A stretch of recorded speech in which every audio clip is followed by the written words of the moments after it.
If anyone needs a haircut. Okay. All right, I'm starting it. My name is Lisa Reeves. Oh shit, it's so loud. It is insanely loud. So before I want to talk to you, I want to make sure you do understand your rights, okay? And that way I can explain to you what's going on and all that good stuff. Do you understand? You understand that? Okay. Today's date is May the 3rd, 2010. The current time is, all right, your first name is George? Yes. Georg.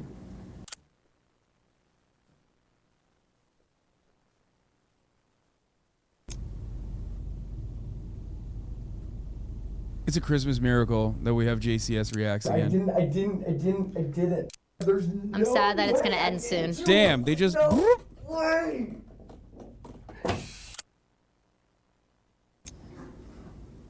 Damn, they arrested the shit out of him. Trigger warning, this guy's voice is hella annoying. I don't know what that means.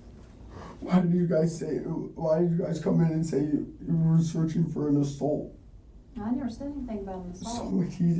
Someone came in this I morning. never mentioned to you anything, just told you we're investigating something. Wanted to know. Investigating. You want me to call anybody for you, George? It's an interesting concept to think of how you might respond to what would normally be an easy question, especially during a circumstance where it becomes a terrifying dilemma. We ask that you contemplate this question while you put yourself in George's position, but not before you grasp the context of what brought him to this moment. It begins with 22-year-old sports scholar Yeardley Love, a star lacrosse player at the University of Virginia. She is captured in this photograph playing in the second-to-last game of the season, clearly aware of the obstacles that lie in front of her, yet continuing to move forward, which is the circumstantial detail that turned this picture into a symbol for the globally recognized organization that would be founded in her memory. This would be the last photograph taken that day, capturing Yeardley's last embrace with her head coach Julie Myers. Both were unaware this exact moment would soon be on the national front pages. On May 3, 2010, at roughly 2:15 a.m., Yeardley's roommate returned from a night out to their off-campus apartment. Upon entering, she saw that Yeardley's bedroom had been broken into, at which point she rushed inside to find her unresponsive on the mattress. She had blood coming out of her nose and severe bruising across the right side of her face. But the most alarming thing was that she wasn't waking up. Her friend called 911, who instantly guided her through the steps of CPR, which was then taken over by paramedics who arrived on the scene 4 minutes later. But their attempts at revival were unsuccessful, and Yeardley was pronounced dead at exactly 2:47 a.m. At 2:53 that same morning, criminal investigator Lisa Reeves woke up to a phone call from the sheriff's office. By 2:59, she had arrived at Yeardley's apartment leading the investigation, and by 3:50, confirmed that she had her first person of interest, which was 22-year-old George Yeardley V, Yeardley's ex-boyfriend, and the next several hours were spent gathering information before she knocked at his front door. She found out that George was a fifth-generation heir to a very wealthy American family, whose roots lay in lumber dating back to the 1900s. He was educated at Landon Prep, a prestigious all-boys private school in Bethesda, Maryland, with annual tuition fees of up to $50,000. George was the star player of the lacrosse team and became an All-American athlete. This led to a full scholarship at the University of Virginia, where he remained a key player in the starting lineup, and where he would also meet, then spark a romance with fellow lacrosse player Yeardley Love. They dated for almost 2 years. Yeardley and Love's relationship was an on-again, off-again one, where they cheated on each other throughout and that tempers flared both ways. What was going on with these two young people? What may have led someone to do what happened? These are just a completely unbelievable set of facts. Everybody watched the relationship. People were really troubled by it. They were scared for her. Nobody knew what to do. Yeardley ended the relationship in 2010, just 2 weeks before graduation. 9 days later, she was found dead in her bedroom. And that same morning, George Yeardley would hear a knock at his front door. He opened to Detective Lisa Reeves, who was dressed in civilian clothing. She introduced herself as a police officer, but mentioned nothing of the crime. She simply stated that she was conducting an investigation that could benefit from his presence at the sheriff's office. George's response was to lethargically put on his flip-flops, then walk over to the passenger side door of her unmarked police car and let himself in. Somewhat bewildered, Lisa got in and drove them to the police station a few minutes away without talking. It was around then when she noticed bruises. Okay, I gotta pause it here and say, first pause, it's 5 minutes in. I mean, this is fine. Okay, 4 minutes and 57 seconds. Okay, across the board, immediately, like, super rich kid, like, I feel like it's a what you're seeing here is a sense of entitlement that is overwhelmingly powerful as a rich lacrosse kid possibly doesn't even recognize that he could be implicated in this crime, or even if he is, doesn't care. Using on his knuckles and cuts on his forearm, at which point George was no longer a person of interest. He was the prime suspect.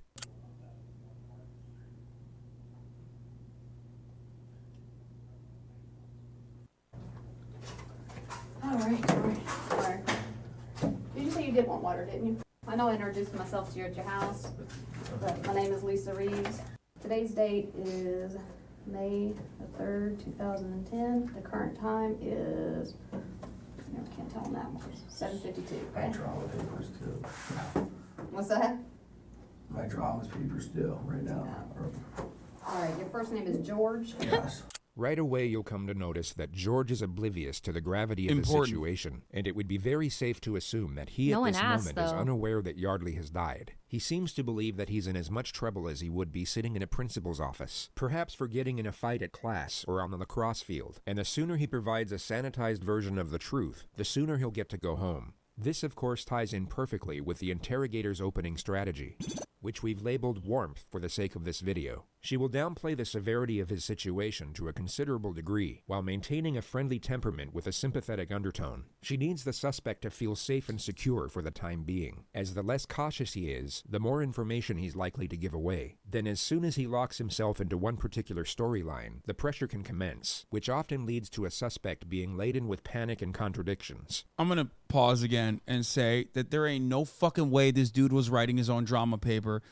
Rich fucking spoiled kids like this always got some nerd that they're paying like a couple $100s to fucking write their paper for them, okay? No shot. Sorry. Before we ask you any questions, you must understand your rights. You have the right to remain silent. Anything you say can be used against you in court. You Stop have the right doing to a talk to pause lawyer counter. before questioning and have Chat. one present during questioning. If you cannot, Oh, your afford a chat's lawyer, doing it one will too? be provided for you. What? And if you're willing to talk to us now, you're right. Stop talking to you. George has two options here. Option one is to remain silent, then allow his father to get him the most expensive attorneys in the country. He would then have years to examine the evidence, evaluate the many options available, and then construct the most self-preserving storyline with world-renowned experts in criminal defense before they present it to a jury. Unfortunately for George, he takes option two. But before he does, rewatch the flawlessly reassuring manner in which he's given the final piece of the Miranda warning. And if you're willing to talk to us now, you have the right to stop talking any time. Okay, I gotta pause again. Pause counter 3. I don't care. This level of care and consideration from a police officer or detective to the prime suspect on a murder case is never afforded, okay? It is unimaginably considerate. And I assume it is because the person is rich, okay? Straight up. Rich white dude, I've never seen it. Either this cop is literally like running for historically best cop of the year award for every fucking year, or this dude is just straight up like, I mean, he's getting considerations, accommodations that I've never seen. Wait, Hassan. Awesome. What? Okay, this is I'm gonna start pausing so I can respond to you. Okay.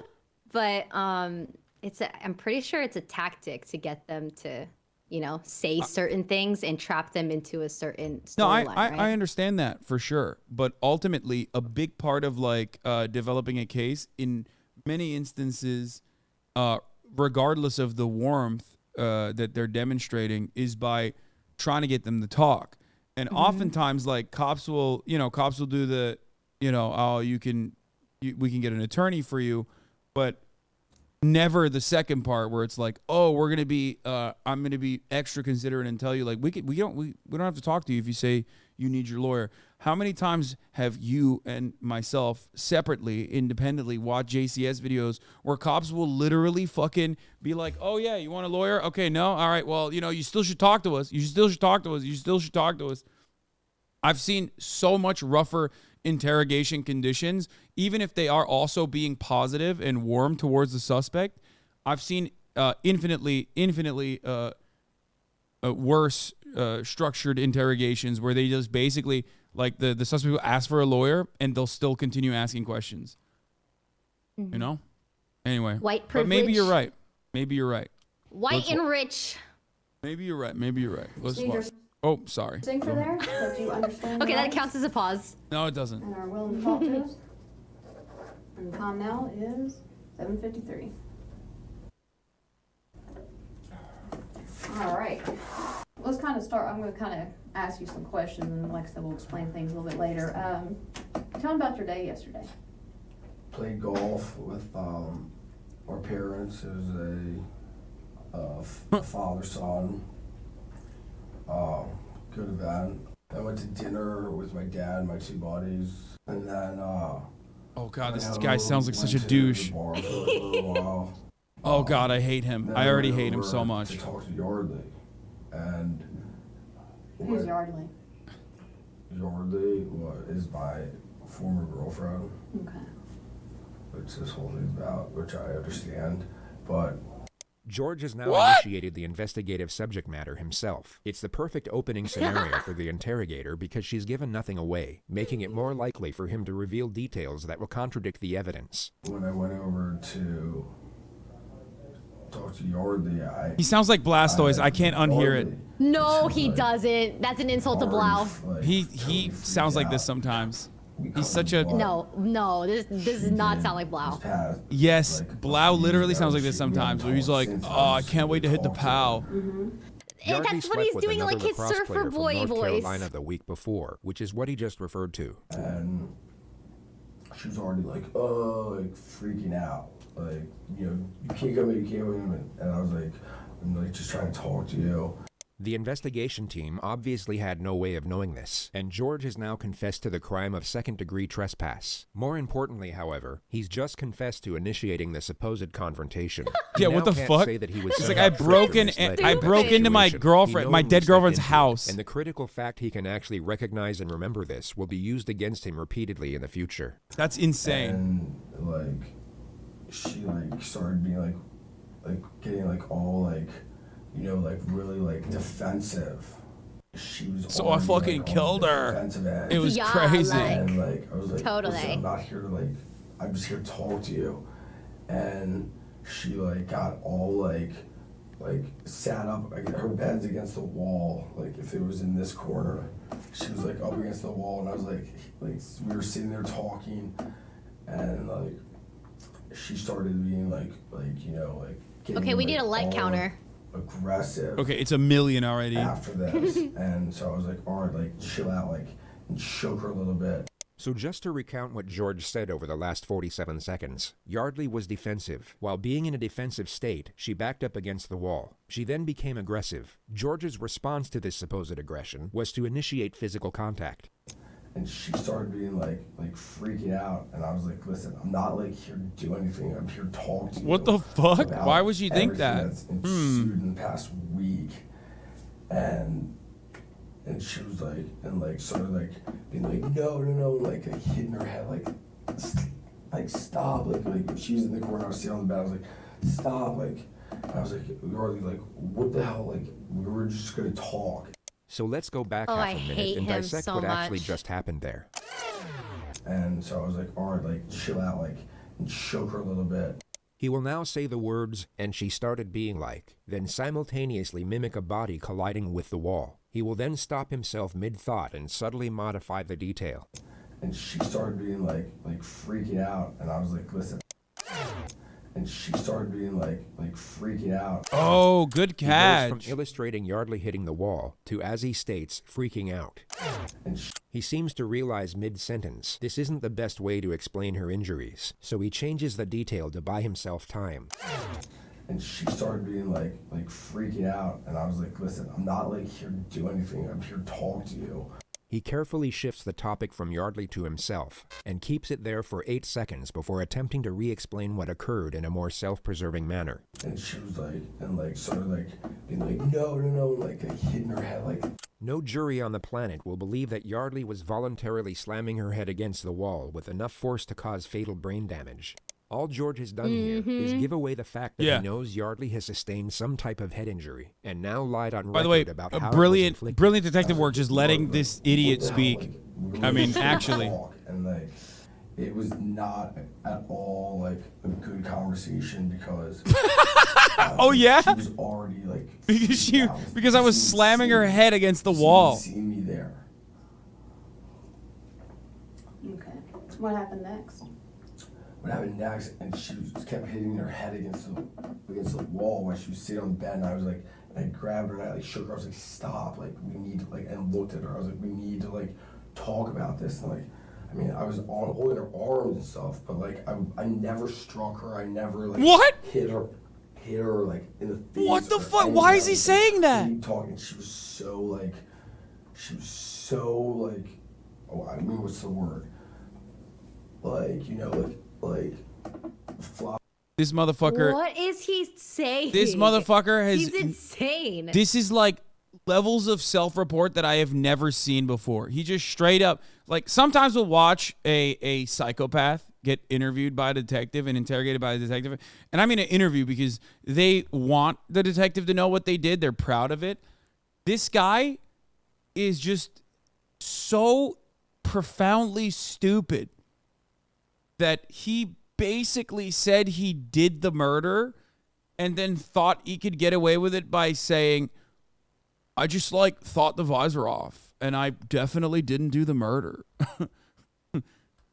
Insane. Incredible. Also, one other thing I was going to say is this motherfucker's never written an essay in general. He can't even craft 3 sentences together without tagging on like 18 likes. He doesn't know she's dead. I mean, it doesn't matter. I'm saying like he basically is like self-reporting that an assault, that he assaulted his ex-girlfriend. He said former girlfriend. Doesn't matter that he's not aware that she's dead. What matters is that he's aware that he's being called into questioning because of an assault charge, most likely. Okay? If he doesn't know that she's dead, like, is she having a seizure? Is that why she's like? Because the way he's like describing her as like hitting her head against the wall herself and flopping, like he was making like the arm movements. Yeah, I don't know if he knows she's dead or like the medical examiner did they has say declared that? her dead or not. I don't think the detective has said anything yet. No, the detective has said nothing so far. So I don't think she said he's that. kind of doing all the work. It's crazy. Yeah, I mean, he's carrying the burden here because, like I said, profoundly privileged and most likely has never been in any real trouble, or if he got into trouble at school or whatever, his parents have probably been able to get him out of it. So he doesn't understand the consequences of his actions right now. A fish out of the water, like so, like all this, and I was like, listen, like I'm not here to like fight with you or like do anything, like here to talk to you, and she's like, no, like get away from me. Oh my gosh. You have to leave, like all this stuff. And I was like, all right, like fine, like, but like I want to talk to you after all this, and like I was like a little. Yeah, the detective is applying a technique called "let him cook." You know, my former girlfriend who something happened last week, you know, and I was like, all right, like, well, so we were like talking over there, and I mean, somehow we ended up, somehow I was resting her on the floor, and I was just like, stop, and I was holding her. I was holding her. I was a little bit persistent. I was wrestling her on the floor. All further evidence that designates George as the aggressor. He's completely shut down his ability to argue any sort of self-defense claim. And then the conversation, I could tell, was just like, it was not going anywhere, and nothing was happening, and she like went back to bed, and I left. Right. And I went back home. Phase 1 is now complete. The suspect has unknowingly locked himself into a storyline that will put him away for a very long time. He's phasing up right now. The risk of him shutting down or requesting a lawyer is no longer a primary concern. So the interrogator will now increase the pressure. She will confront him on certain elements that she pretended to overlook before. And the ideal scenario is to cause just enough panic so that he backpedals on previous statements and contradicts himself. All right, so you go over there, knock on the door. Her front door was open. Her room door was closed. I knocked like yardly, like she heard me open the door and went in. All right, went in where? To her room. All right, straight to her bedroom. Straight to her bedroom. Yeah, I mean. How'd you get through the door? Her door or the front door? Her door. Actually, it might have been locked. It was. What? Oh God. What the fuck? Yeah, Why? Why? Actually, What is he To be doing? honest with you. Yeah, I no, get it. yeah. It was He's being actually honest, I locked, yeah. guess. Because I think I put a hole. Yeah. You punched a hole through the door. Pretty sure actually now. Yeah, that I used to have that. Yeah. What? Pretty sure. Why'd you do that? Yeah. Why? Well, Talk to I me, what guess you doing? yeah. Once I was in her room, she was like very like like Harley, I'm not like I don't want to talk to you. Da, la, la, la. stuff. And she was very like Your Honor, the vibes were and just, like, permanently wonder- fucked. I I wonder don't why wanna she was talk, on like, I don't edge. wanna talk, like, Your Honor, you don't understand. I needed to fucking resuscitate the vibes. Like, outrageous. I it just was wanted bad. to talk. to you. Why'd you punch the door then? A very unusual time to interrupt a suspect in such a contentious manner. He was giving away self-incriminating information that could Yeah, be the used second to establish detective a motive. sucks. He was doing exactly what the lead investigator wanted. But Detective Ed has now stopped him in his tracks. It's a reckless maneuver at this point in the interrogation, which Detective Yeah. Reeves is no doubt Big conveying at this moment through nonverbal communication. She now has to let the suspect... They're doing JCS reacts is so good. They're so good that they're doing reacts on the detective's the detective's body language too. But he's right. They're right. They've done so many of these that they're just like they're professionals at this point. The other detective looks so disappointed. Yeah. No, a typical man just fucking barging in on the convo and wanting to have his voice be heard, pausing the conversation, you could say. Anyway. respond as to not undermine their position. Because I want to talk to her. Detective Reeves will now bring his guard back down through a reassuring tone and gently guide his train of thought back to his grievances with the victim. She pulls this off in 3 questions. All right, well, continue on. That's fine. Continue on. So you're talking to her and she doesn't want to talk to you? Not really. I mean, we talked though. Like there was parts where we were talking, and then like. Do you know what you're talking about? I mean, about so many different things. Okay. Like what? Like what she did last week. Mm-hmm. Like went to like Carolina. She went to Carolina and hooked up with someone Sunday when we were still trying to figure out things. And I was over there like to talk. Like I was like, this is like. He even gave the motive. That's Because insane. I was trying to make everything He's like, better, that's and like my motive. Then, like, Your Honor, she was cheated on very me. The offensive vibes that were she knew, fucked. Like how upset I was because I've told her like through emails like how upset I was like about what she did, and so I was like, and I sat on the edge of it. I was like, listen, like I want to talk to you. Like what you did was bullshit. Like that's not like okay. And I was just like and she's like not like she's like sort of pushing everything that she did to the back burner and like talking about like trying to like put everything that she did like wasn't important. It kept going to the point where she like I was like, listen, like we have to figure like out what's going on. And she was like, I'm not talking to you. And then she like pushed me, like get out of here, like go. And I was like no, and like I was like be like we have to talk, like so like get like when you're doing that, what are you holding on her?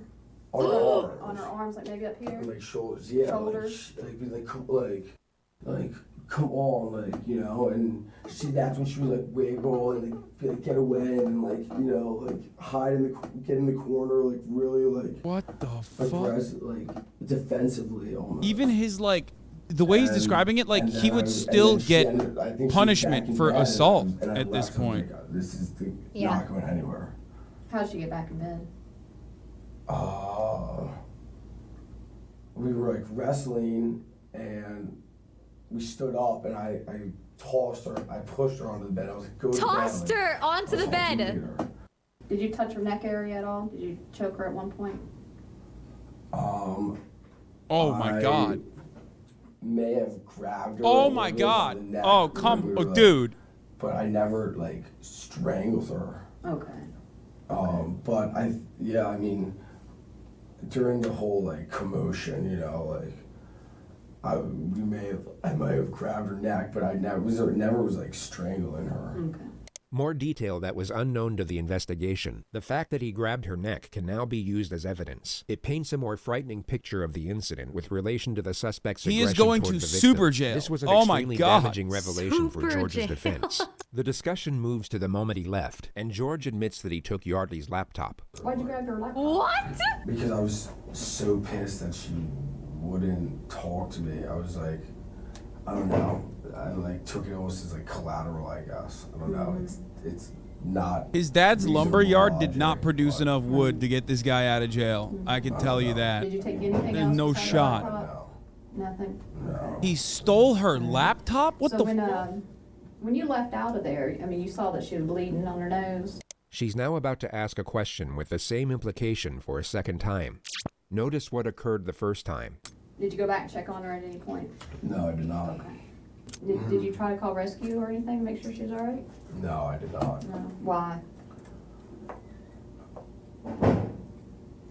The face of bewilderment, if there ever was one. It's very strange that he's so taken aback by such a Caught in question, 4P. especially when you take into account the possible outcome if he had actually called for help. One medical expert revealed in the courtroom for the very first time that following Yeardley Love's brutal beating, had George Hughley or anyone else called for help, she might have survived.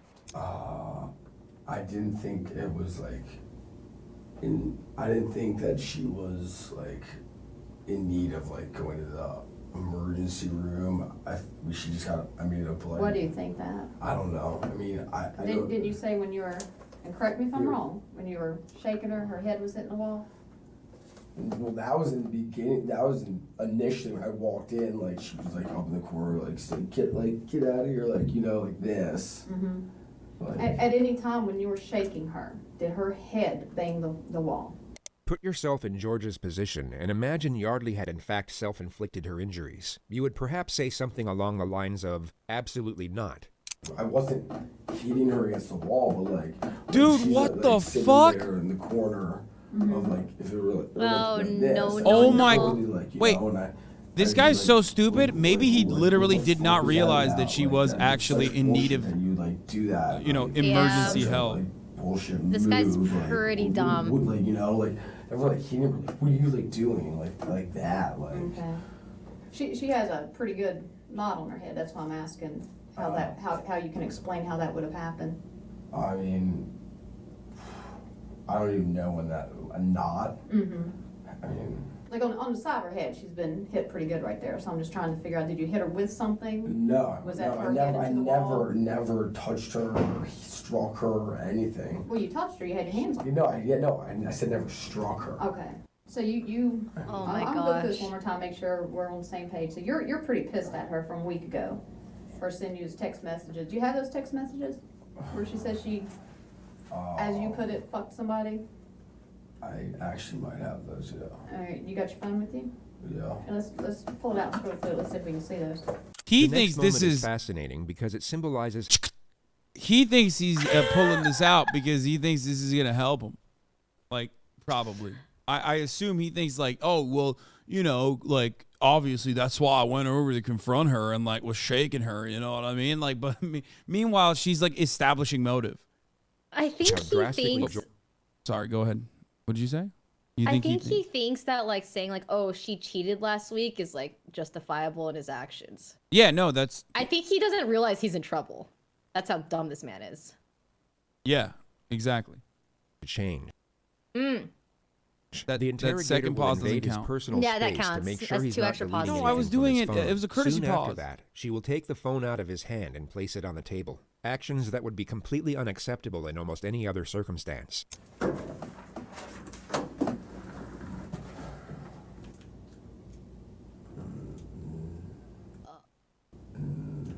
We didn't say They were like, I guess what you call like a ongoing conversation, an ongoing like instant message, and it's gone. okay. That's crazy. All right. Let's talk about how you Entered. Yeah. Yeah, I mean, Because to have put your fist through the door. No, She it's had actually to my been leg, telling- I'm pretty Is sure. your leg? Because that's why my leg's like this. Yeah, you're right. That was kicked your it. leg. Yeah. How'd you get all the bruising on your hand then? This is all from lacrosse. This is all That's pretty fresh right there, looks. This is all from my lacrosse game on Saturday. On I mean, I wear my Saturday. Fuck. My gloves right here. And Stop. Even right there, I thought you wore those padded gloves. This is Lacrosse. This is all the difference. This is all from lacrosse. And that's I got whacked here. I remember 100% got whacked during the game. when I was Yeah, trying to this is end, you're kill going the to jail clock. if you relax, bro. When you had her and you're shaking her, did she scratch you anywhere? No, No? no. She's a little girl. She's tiny. Yeah, she did not. No, she didn't. She didn't. She didn't try to hit you or anything like that? No. Oh my God, he So has you- no you out. kick in He the- literally, she's giving him an Yeah, out. That's how I entered. Yeah. Okay. And then I stuck my hand through and unlocked it, and went in there. Oh, that's And scary. Okay. Everything else I told you. The detectives leave the room for roughly 3 minutes. When they return, it appears Ed is given the chance to lead with a few of his own questions. I know we touched about what happened last night. This guy's gonna but suck. Set it up for me. Lead it up to me a little bit here. Why did you guys break up exactly? Why?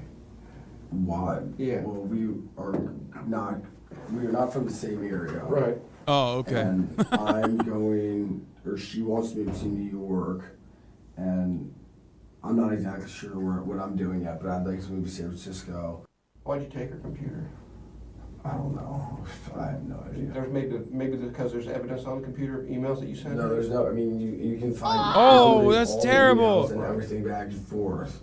Detective Ed now asks George if he Dumbass! held Yeardley down on the bed. He's trying to subtly set the grounds for an argument of smothering, which isn't a terrible idea, but would be disproven by the autopsy regardless. No. Did you fall down on top of her? Rest on We the were bed? wrestling on the ground for like a little Did bit. y'all wrestle on the but- bed at all? No, I never I mean, I shook her. No, I mean just kind of hold her down until she calmed down on the bed. No, if anything, that. I mean, and if anything, that would have been like. On He's the cutting him off, floor, too. when He we were on sucks. the floor, when her Yeah. knees started bleeding, we were like wrestling around. It's got the same And amount of after head we did something, injuries that Pretty our noisy boy when has you all here. wrestling around? No, I Was she mean, screaming? Yelling? No, she was not screaming. Actually, I mean, if I'm Which cracking, I'm if I'm cracking my head in the Right. wall, I'm gonna be saying, "Ow!" Yeah. yeah, no, I mean, she was not screaming. Yeah. She should have been. Probably. I mean, What? maybe. Ooh. She What? should have been. Probably. I mean, maybe. I don't Even know. she. I don't know. I mean, well, she was screaming when I first came into the room. She was like, "No, I'm not talking to you. Get the fuck out of here," all that. But At any point, before you said you, and this was your words, you said you tossed her on the bed and then you left. yeah, All right, at any point before that, did she lose consciousness? no. Okay. What happened after you tossed her on the bed? Did she move? Talk about, say something? I mean, I literally tossed her on the bed and turned around and Tossed her on the ground or tossed her on the bed and Tossed her on the walked bed. out the door. Okay. So when you tossed her back on the bed, in your mind, she was bleeding? But you said she was bleeding out her nose and you didn't feel like you needed to call rescue? No, After that, after banging her head and no, shaking her and blood coming out her nose on the floor? No. There's nothing about You missed anything that no one asking right now? There's nothing about going to get anything or going. I don't know why I took the computer. George rambles about why there was no reason for taking the laptop for another 20 seconds, during which time Detective Reeves decides that enough information has been attained. Phase 2 is now complete, and the fate of Yeardley is about to be revealed. These moments in interrogations are Finish considered him. important for the purpose of gauging a suspect's response. It's believed that a sharp and sudden revelation can make it difficult to fabricate emotion. So in theory, this will cause a suspect to provide either a genuine response or a relatively obvious disingenuous response, which often comes in the pretense of shock or remorse. I mean, I guess that's where my logic was at, but which is. Well, I have to tell you I think I something. know why you took the computer. In the midst of what would have been a flawlessly executed moment, Detective God, Ed jumps back Ed. into the laptop mystery. The suspect has essentially confessed to murder. This really wasn't the time for regurgitated conjecture over a petty theft misdemeanor, which Ed was clearly being advised of once again through nonverbal communication. This is insane. You all right? Go ahead. No? She's dead. You killed her, George. Throw Ed in jail too, honestly. She's dead. I think you knew that already. No, I did not. In our opinion, George is being truthful here, and Yeah. we believe the interrogator feels the same way in this moment. I don't think he fucking. I don't think he knew. Yeah, he's so fucking stupid. I think he's being truthful. How Yeah. the fuck is she dead? Because you killed her, George. How the fuck is she dead? Because you killed her. George appears to be going through a delayed response. It's so foreign a revelation that it's yet to sink in. Once the shock settles, he refuses to accept it, and this denial appears to be a momentary coping mechanism before the reality of the situation truly hits him, which will happen at this time in the footage. Oh my god. She's dead? Yes. She's dead. Yes. She's dead. She's dead. How? How? I already told you how. You already told us how as well. How is she dead? You just told us. Oh my god. Bro, you slammed her head against the fucking wall. Like, yeah, that's how she's dead. What an idiot. You went in there to talk with her, but it got out of control, right, George? The detectives will now add further pressure to keep him talking. Suspects will often divulge information in these moments in the panicked attempt to save themselves, and in doing so can They're shut trying to do down a good more cop, bad credible cop, but it's storyline they literally haven't like thought up yet. good cop, bad cop, Alcohol got skill hold of you. wise. You kicked in her door. She started to fight with you. You punched her in the head, or you cracked. She's not dead. You cracked She's her not head. dead. You She's cracked her not head in the dead. window or in the wall. not dead. She is. She's not dead. I ain't BSing you right now. It's serious. I want to see her. She's George, not look at dead. me. George. She is dead. You were not here to dance with us. You're here because she's dead. The alcohol. I don't believe it. I don't believe It's it. true. Dude, I didn't. I don't believe that she's dead. How did you? I don't believe that she's dead. How I is she- don't believe that she's Did dead. you punch her? Did you hit her? How? with She's, head in the there's wall? no way she's dead. She's not dead. I didn't. I never did anything. I did not. All right, let's calm down. I did not like hurt her. Like she's not dead. Let him calm down. Just out of protocol, what we gotta do is stand up for me, George. Go ahead, put your hands behind your back. Turn around. Relax. It's all right. Relax. You'll be alright. You cannot relax when you're handcuffed, She's not okay? dead. That's Tell me fucking she's not bullshit. dead, though, please. Will you tell me she's not dead? Relax. Please, will you tell me You she's know what? not I wish dead? I could tell you that, George. 22-year-old. 22. And her life is done. She's not. I can't. I did Oh, not it's so do sad. anything like that. Oh my god. There's no way. There's no way. There's no way. I do not believe it. I do not believe Also, it. classic cop moment. Let's calm him down by handcuffing him. No way. There's no way she could be dead. It's her. Either the head trauma or asphyxiation. There was no asphyxiation. Okay. Oh my god. He Oh doesn't my god. notice. Oh He my doesn't god. deny the head trauma. Yeah. What was she doing the last time you saw her? She was like standing up with me. She was standing up with me. She was standing up with me, looking at me. Was she standing or you She were was holding her up? standing up, looking at me. Okay. She's not Aw. dead.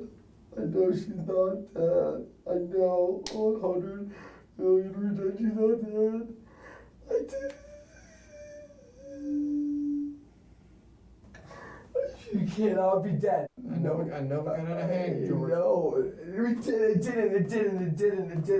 It did not. It didn't. And she's like, no, like, get away from me. You have to leave. You have to leave. I was like a little bit persistent. I Was she mean, screaming? she should have been. I didn't kill her and leave. I didn't just. Oh my god. I didn't kill her. I did not kill her. I did not kill her. I did not. There's no way I didn't do it. No way. No way. Oh. I want a lawyer. I don't believe this. I don't believe this. There's no way. There's no way. There's no fucking way. So what, should I talk to someone? Who do you want to talk to? Anyone. A lawyer. One will get appointed to you. Okay, what do I do now? Go to jail? Yeah. What? All right, George, right now, I know you no longer want to talk to us, that's fine, just let you know something. We're working on a search warrant right now, and what it is we're gonna have to collect some stuff from you, like what's called a buccal swab, okay? She wasn't screaming because she was dead? No, she wasn't dead, actually.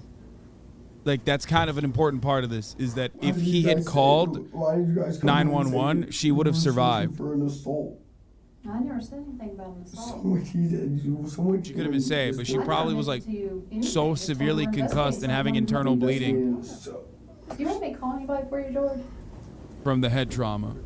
At the start of this Hassan. video, you were asked What? to think of what you would do in this Just pause the video. situation. Oh, now Maybe you try and imagine what Just would be going pause through it. your- And Now- I know now you you're want me to pause trying- it. You just don't want to rack up your pause counter. Be honest. Just pause it. Okay, well, you and paused just it say last what you have time. to That was say.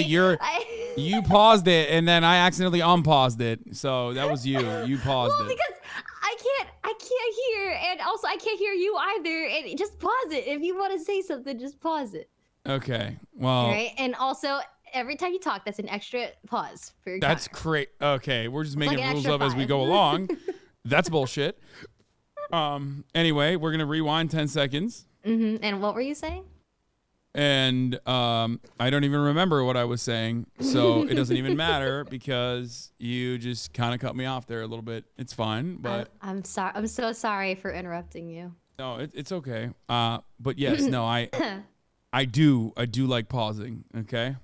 Yeah. Just Anything, just as you might just gain a restorative outlook from both knowing the answer while not having to answer this particular question. But there is, of course, no possible way you will gain anything close to the newfound perspective George has acquired in this moment, which unfortunately for him is no longer of use. want me to call your dad? This is, we call it mom. Your mom? Is that who you'd like me to call? Can I talk to her? Can I talk to her? I don't know about that. What's your mom's name? What's her number? 301 96.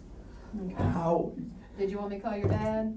Or just her? She will tell her. Mm-hmm. She can tell her everything. Okay. How?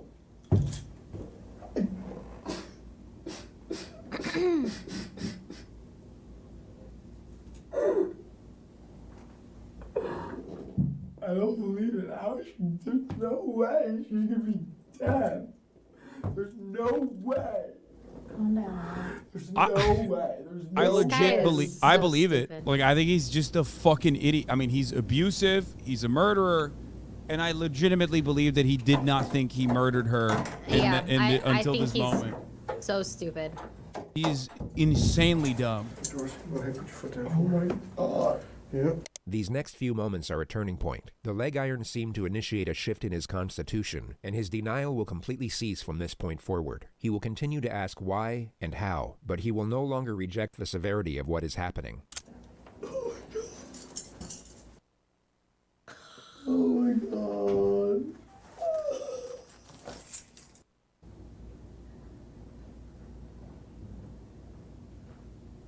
Yeah, maybe don't break into someone's house and keep trying to talk to them when they say no, Yeah, I mean, or shake them. or fucking slam their head against the wall. Yeah, that too. Another thing that I was thinking of is like he might have even done this. He might have been abusive like this in the past as well, which is part of the reason why he was like so surprised that this Hang with the time rest he of my ended life. up killing her. You know what I mean? Am I in here the rest Yep. of my life? In this room? No, jail. I don't know. Because like, there's no way you just like pop off one time and start God, fucking. man. Never said you were, bud. That's someone who is comfortable being abusive with their partner. I'm sorry? You call my mom. No, yes. Yeah, you do want to talk to her. Now's when you need your family the most, but you know.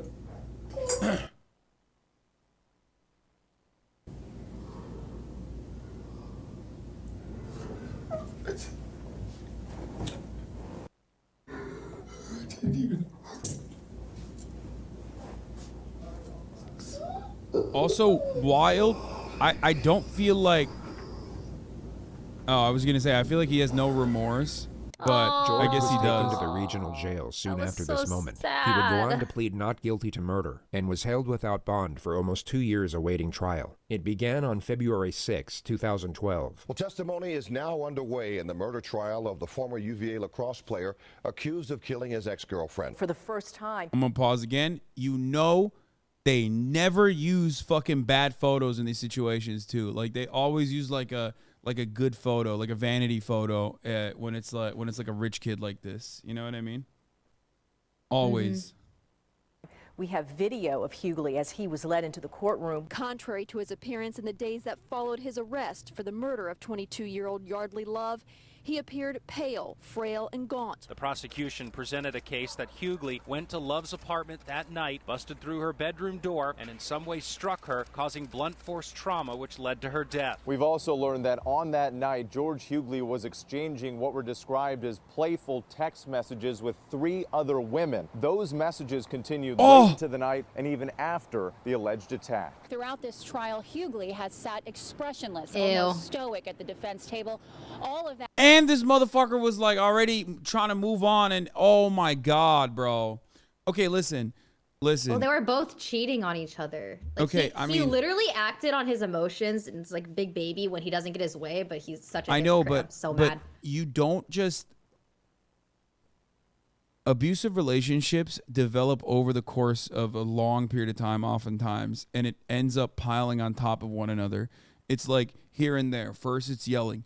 Maybe the first time you establish physical contact is like, an escalation, right? You don't go from 0 to 100, which is why I said originally that he definitely must have been popping off on her. He was so callous, I would say, when describing, like literally just domestic abuse and assault before he found out that she was dead, which means that like he has a level of familiarity with said assault. He has a level of comfort with like both describing the assault and also engaging in it. So I'm fairly certain that this is probably a routine offense, which is why he was so shocked as well, because he's like, oh, well, it didn't happen the prior times that I fucking hit her. You know what I mean? Yeah. Yeah. That is my suspicion. I think you're right. My second suspicion is that he will get like affluenza style lighter charges than you normally would in this circumstance. That changed today. As this police interview was airing, Hughley began crying, was often pinching the bridge of his nose with his hands and looking down as he listened to the sound of his own hysterical voice. I did not kill her. I did not kill her. I did not. In court Tuesday, Hughley's defense faced an uphill climb. The most riveting testimony came from former UNC lacrosse player Michael Burns, who testified that one time while visiting UVA, he heard some yelling for help from Hughley's apartment. When he opened the door, he said he found Hughley with his arm wrapped around Love's neck, choking her. Hughley then let her go, and she ran out of the room crying. A variety of medical experts took the stand this Wednesday, and they all seemed to agree that Love's death was the result of blunt force trauma to the head. This was followed by highly distressing witness testimony from Yeardley's neighbors. The noise was so loud, this was such a violent death that they heard it downstairs. Oh my God, that's Kimberly Guilfoyle. What the fuck? That's crazy. Sorry, that's California Governor Gavin Newsom's wife that is now married to Donald Trump Jr. Sorry, That's crazy. It's What's unrelated that, to two everything. Pauses plus 2 pauses for that Okay, one. well, I mean, I'm running out the clock because like it's already, we got like 3 minutes left. You know what I mean? And also on top of that, you don't have to hear this part because viewers at YouTube don't experience this, but it's the top of the hour, so I'm gonna run a 3 minute ad break. Oh, we can't relate. No, we can keep going through it because if they want an no. uninterrupted broadcast experience, all they need to do is subscribe, which they could do for $5 or for free with the Twitch Prime, or by getting gifted a sub. Here's the 3 minute ad break now. And it sounded like a stereo crashing to the that's ground. messed up. That the jury. You can't play the video while half your audience is watching ads. It's not half my audience. Luckily, most of my audience is subscribed already. So We should wait for them. Okay. That's crazy. There's only 2 minutes. Ting, left thank you for in the 5 video. gifted subs. Yeah, there's more people who are subscribed to my audience than not, and they're mad now that we are not continuing with the. Oh, okay. You're right. I'm sorry. We All right. got to cater to the payers. Yeah, exactly. Jury knew that she was alive for 2 hours before she died, indicating that if George Hughley had come to his senses, he could have gone back there, called 911, and possibly saved her life. Still, the driving argument for the defense is that George Hughley never intended to kill. They say this was all a tragic accident, that he does not he intended to deserve bruise, a life you know? sentence, but Fuck instead her up a little bit, lesser not kill. charge Come on. and a second chance. Guilty of second-degree murder. And Thank you, will hear Dean the Beamy, sentence for the 5 momentarily. A 26-year prison term came down. George Hughley was brought to court to hear What his an lawyers idiot. plead for the judge to cut in half the 26-year sentence recommended by the jury. Judge Edward Hogshire did trim it back, but by just 3 years. The jury in this case recommended 26 years. The judge changed it to 23. Probably a small difference, but why would he do that? It's surprising, isn't it? Yeah, Considering this why is a would he woman do who that? was beaten to death in her own bed. We think that George was convicted of a crime inconsistent with the facts, and he received a penalty inconsistent with what the evidence would require.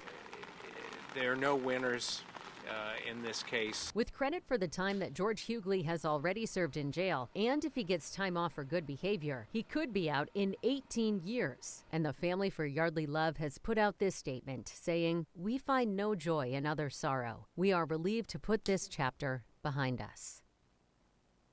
As that for is George, he was incarcerated at the maximum security Augusta Correctional Center for 10 years, and has since been transferred to a prison work camp in Richmond, where he's expected to serve out the rest of his sentence. The present consensus in the media is that he George got sent had to the no gulag. intention of killing Yeardley, but that his 23-year sentence is still appropriate, if not lenient, and that him being drunk to any degree at the time of the murder is not an excuse, nor does it lessen the culpability of his actions to any extent. He'll be released at the age of 45, meaning he will have the second chance at life Yeardley was never afforded. You can decide for yourself whether he deserves it or not.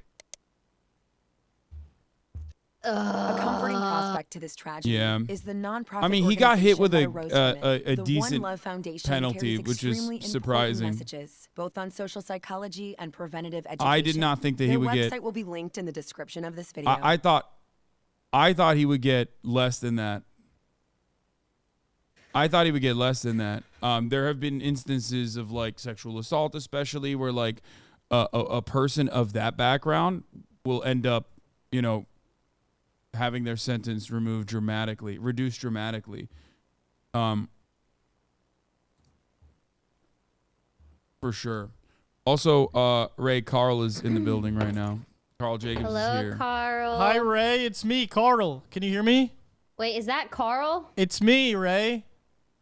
Carl, is that you? It's Hi, me. Carl. Ray, it's me, Carl. Carl, I see you out in the hallway every day when I walk past that iPad on the wall. Oh. You can tell that Ray's